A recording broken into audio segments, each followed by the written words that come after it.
Our families ordered fake BC online and replaced my pills with the fakes.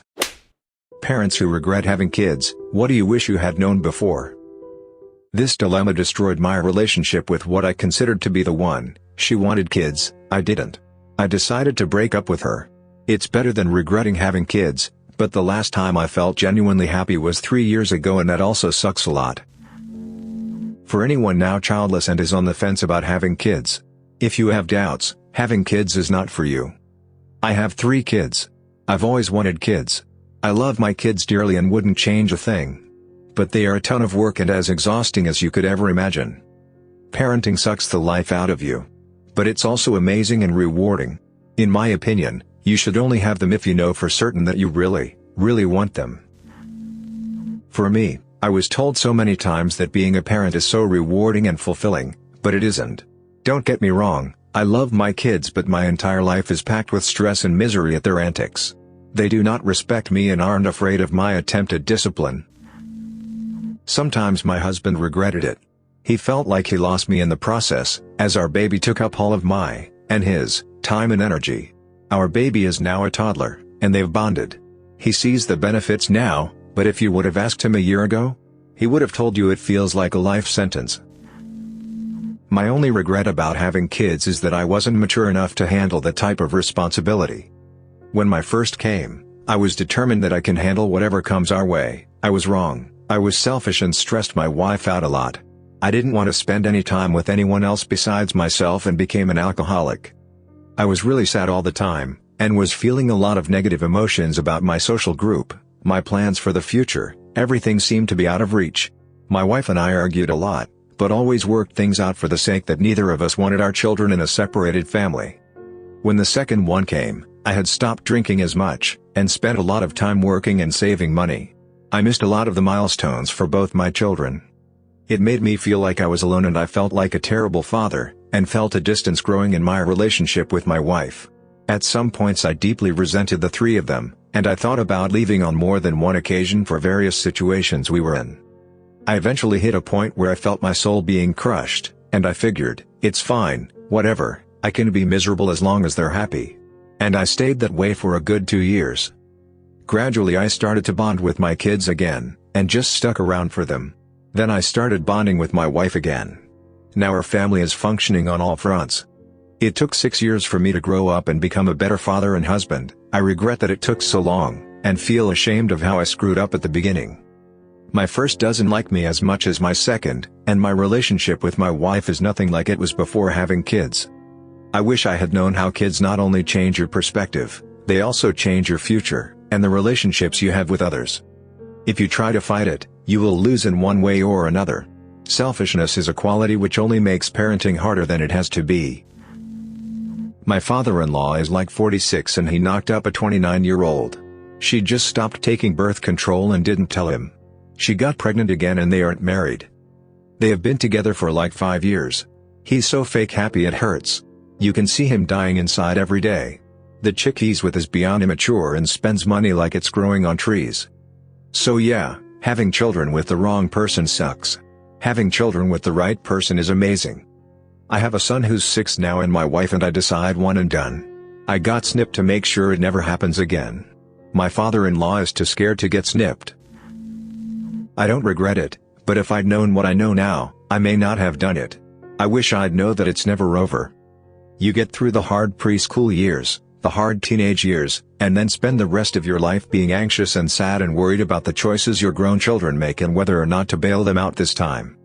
It doesn't end that way for everyone, but it happens and I'd never even thought about the possibility. Not me but a close friend of mine from high school. Met a girl not long before I left for college, first relationship for both of them, and not long before them talking about getting married and stuff. The rest of our friend group didn't really like her, not just for the normal "you're stealing our friend" drama BS, but it just didn't seem like the healthiest relationship for how serious it was getting. Some of us tried to warn him. He shrugged us off. Well, eventually she gets pregnant. She decides to keep it. It's triplets. I kid you not. So this kid is still a teenager, and he has 3 kids on the way. They did end up getting married, but he went into a sort of downward spiral. I don't think he ever said it out loud, But it's pretty clear he had his regrets, and maybe he should have put the brakes on that relationship. Good news is they're no longer married, the kids and ex seem to be okay. She got remarried, and he's in a better place now, not dead, like, mentally. I guess the moral of the story is don't stick your pee-pee in crazy, especially if you're not even old enough to vote, and always use protection. Because honestly, I have my suspicions that she used some sort of fertility drug behind his back. Like triplets, damn. That my ex and I would be nowhere near on the same page with how to raise a child, that she would blatantly ignore everything I said and go ask her parents the same question. Then do what they said every time. That we would get divorced when my kid was 6 and I would be on the outside looking in, knowing damn well that I could do a much better job of raising him and preparing him for this world than she does, and not being able to do anything at all about it. That he would inherit my negative traits, like depression and ADHD, and he will have to go through the same BS in school that I did. Basically, I regret having him with her. I don't regret him being here, just that I can't be there for him. And before anyone says get custody, that isn't possible in this state unless the mother is basically in jail. She isn't. She's a decent human being, she just has no idea what the real world looks like or is for people like my son and I. Everything about babies and children and pregnancy. Last time I was near an infant I was 5 years old and it was my baby brother. Also, other women don't warn you. The whole time I was pregnant they would just congratulate me and tell me how excited, happy, and fulfilled I must be. Parenthood sucks. There's no you anymore, only mommy or daddy. You have an identity crisis because you literally lose yourself in taking care of the child and responsibilities. 3 years later I'm still struggling with postpartum depression. It's not like how they explain it on the internet. Give it time for the hormones to regulate. No. I don't regret any one of my kids, I regret having a child too young. I was 21. I got pregnant, we got married and are still as happy to this day. But she passed away at 3 months old and I was too young to actually get what happened. It's strange to explain, because obviously my heart is broken every day for that baby, but the funeral and everything, I couldn't comprehend what was happening. It jaded me a lot. We have 2 children now, 6 and almost 2, and I somehow appreciate them so much more because I'm scared of losing them. So not regret having her, just wish she could have been born when I was more mature so I could appreciate what she meant at that time. It's all the little things every day. Tired from a long day? Well, get ready to come home to some kids who want to argue about everything. What they loved chicken yesterday but today. Fuck you for putting on their plate. Who was brushing their teeth first? You closed the door but they wanted to close it. You held the door but they wanted to hold it. Everything. Literally everything will become an argument. You and your spouse may differ in one minor way about parenting, and that will be a fight. I am so sick of arguing about everything every day. God forbid you have a kid with anxiety too. And when are they faking it and when is it real? When do you put your foot down and when do you caress and nurture?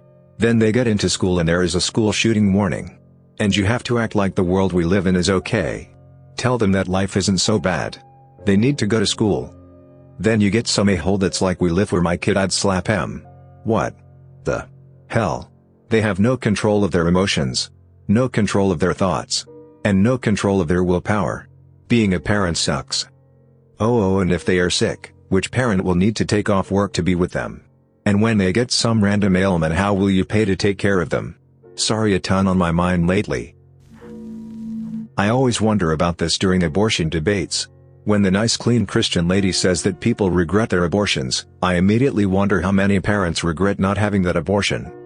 When your child is sick and dying, when they get hurt and mortally wounded, when they suffer tragedies, congenital illness, a million mishaps, these are real concerns that should definitely be considered. I have 2 kids and it's been 30 years and I still worry about everything. And now grandbabies. Not a parent. Will never be a parent. Here's advice from a seriously unwanted child. Don't have kids if you want unconditional love. A kid can't love you like an adult can. A kid can't be your therapist, spouse replacement, or best friend. Get friends your own age. Don't have kids because that's just what's expected of you. You will resent them, they'll feel it, you'll hate them, they'll bail when they can and never look back. Trust me on this. Don't have kids until you're 100% prepared to accept a disabled kid, an LGBT kid, a kid that will date and marry outside of their race, and a kid that won't be your religion. If you can't handle any of that, you aren't mature enough for a kid. Kids aren't dogs, They're individual humans. You can try and beat their individuality out of them if you really want to, but once they can get free, be prepared to spend your late adulthood alone, wondering what went wrong. Again, trust me on this. Everything gets harder once you have a child. Finances, work-life balance, mental health. Parenthood is thankless and difficult and often miserable and isolating. I'll never have kids because I'm not 100% on board with having kids. I love kids, but I recognize that parenthood isn't for me. Think hard before you make the choice. I don't have kids, and have never wanted kids. I had surgery to make sure of it as soon as I could, and I have never felt better about a decision in my life. My parents, however, are a different story. Bad mental health runs on both sides of the family, and my dad is currently falling apart because of his own mental health struggles but refuses to seek help. My mom is one step behind him, and resents him even though she stays with him. Often I have heard my mom say the following about my dad's mom, who had poorly treated schizophrenia and struggled her whole life. She had no business having kids. So my mom feels that my dad had no business being born, yet mom still had several kids with him. Don't be like my mom. If you marry someone who ends up being a different person and having a different family or gene pool than what you were led to believe, please, pretty please, think twice about having kids with that person. I have struggled my whole life with depression and anxiety and didn't have a chance so far as genes on both sides of my family go. I work extremely hard at having a normal healthy life and sometimes I even succeed, but I sure wish I didn't have to live like that. Please people, know the person you want to have children with. Especially young people. When you are young, you don't think of it when your boyfriend might have mental or emotional problems that their parents did nothing about because they didn't believe in it and wanted their son, the boyfriend, to think of himself as normal. Yes, I get that. But, they didn't think years down the line, when their son was trying to be normal, and me, 21 years old after one divorce already, my child stolen from me. I was an emotional wreck. I didn't realize his problems because he hid them well because of coping with them without help that his parents wouldn't get for him. I was too young and messed up to realize my boyfriend's problems and had a child with him. Now, this child is 30 years old and has always had his problems. The mental health care system in the USA is a joke. I took her to many psychologists, psychiatrists, counselors, therapists, had evils done, etc., and none of it helped. Now, this 30-year-old child of mine has an 8-year-old child who has her problems, plus his father's problems. My 30-year-old child with mental and emotional problems wasn't intelligent enough to realize her child would be like her boyfriend.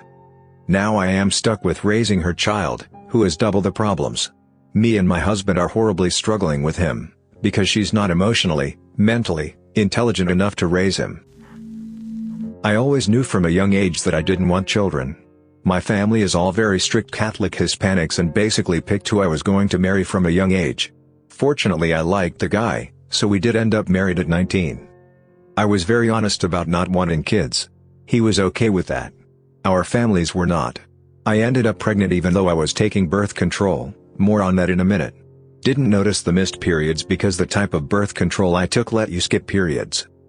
By the time I knew I was pregnant I was 5 months along, which is too late for an abortion. Had the baby, found out while in the hospital I ended up pregnant because our families ordered fake birth control online and replaced my pills with the fakes. Needless to say my husband and I were pissed. I also had horrific postpartum depression but did the best I could. My husband took up drinking heavily to deal with the stress, and over days he just never came home. Haven't heard from him since. The baby was still an infant at that point, 4 months, and I made the decision to put her up for adoption and move away. Everyone says it's different when it's your own kid. Everyone says the first time you hold your baby you have an instant bond. Everyone says it's the most amazing and important thing a woman will ever do. None of that was true for me. I'm in my mid-30s now and my daughter and her family made contact with me about 7 years ago. We talk regularly and I go visit for her birthday and some holidays. She knows the whole story and while I'm sure she doesn't really understand, she's only 13, she at least gets it a little. If you know you don't want children, and have never wanted children, don't listen to people who tell you that you're wrong and will change your mind. I'm trying to get my tubes tied to make sure it never happens again but haven't had luck finding a doctor who's willing to since I'm unmarried and under 40. Filed for divorce years ago and since nobody could find him it went through the same way it does for a missing person. We really need to stop acting like women don't understand their own bodies and wants. I don't regret having kids, but I do regret not doing and knowing the following before I had kids. 1. Travel, a lot. Everywhere, the farther the better. Spend your money on it, use your time. 2. Don't brush off school districts and schools when you buy a house. It may not matter now, but it may be the things that changes your entire world in a few years. Don't be selfish because it's a great price and you love the location now, but the schools are bad. Don't do that. You'll be in a bad place later. 3. Make sure your spouse will really, truly, co-parent with you. My cousin's husband would change her son's diapers but not their daughters because that's weird. Figure it out before you're like 10 years into marriage and decide it's the right time. 4. Consider your family dynamic. Maybe you're just fine on your own with little help as an adult, but when you have kids, you need a village more than you'd like. Working with kids that constantly get sent home sick and need to go to the doctor, special half days at school and long school breaks. If it is just up to you and your spouse to take time away for all of that, you better have an understanding job that provides ample time or very close family and friends that are willing to take kids, pick them up, do overnights, the whole deal. My parents are in Florida half the year and my in-laws work full-time. It's way more tough than I thought. I constantly feel like I'm going to get fired because I'm taking another unexpected day off because my kid can't go to daycare because they're sick. 5. If you really want to have kids, you better consider the fact that even though you feel pretty rich as a single person, or maybe a 2-income household, that your area better have good, affordable daycare, or you or your spouse better be planning to stay home, in order to afford a kid or more. I know lots of people who make good money who were shocked to figure out that basically they can only afford to have one kid because the cost of childcare or the cost of staying home was so great that they could barely afford it. I live in a place where daycare is very affordable. I have 3 kids and we pay over $30,000 a year for daycare, and that's just the tuition. This is not your parents' time, it's different out there now. 6. This one got me the most. How independent, selfish and lazy are you? Really? I'm what I considered to be a relatively well-adjusted only child. I'm used to my space, my own time, being independent. I'm also pretty lazy. When I come home on a weekday, I like to rest, watch a lot of TV, hang out. When I had kids, it was a huge change. Someone needs you all the damn time. It is unrelenting. You never have your own anything anymore. You spend almost all of your waking time that your children are there tending to your children's needs.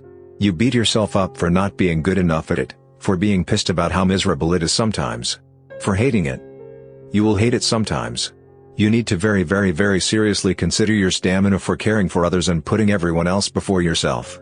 All the time. Thanks for listening to Radio TTS. Hit the subscribe button for more controversial videos. Click the right box for an older video about people who regret their kids. And let us know in the comments if you agree or disagree with the statements made.